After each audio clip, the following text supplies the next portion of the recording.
பகவான் ஸ்ரீ ரமணரின் உபதேச வாய்மொழி. சீடன், மற்ற பாத்திரங்களுடன் நாமும் இப்பிரபஞ்ச நாடகத்தில் நடிப்பதாக காண்கிறோம். அதே சமயத்தில் இவை அனைத்தும் ஆத்மாவிலேயே நிகழ்வதையும் உணரும்படி சொல்கிறீர்கள். படம் பார்க்கின்றவனையே படக்காட்சியிலும் நடிக்க சொல்வது போலல்லவா இருக்கிறது. ஆகையால் தூக்கத்தில் விழிக்க கற்க வேண்டும் போலும். மகரிஷி, அவஸ்தையும் தொழிலும் அவனவன் திருஷ்டியை பொறுத்தது. காகம், யானை, சர்ப்பம் இவை ஒரே அவயத்தை இருவேறு தொழில்களுக்கு உபயோகிக்கின்றன.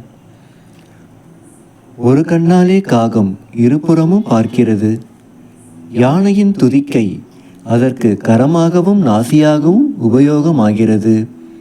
சர்ப்பம் கண்ணாலே காணவும் கேட்கவும் செய்கிறது.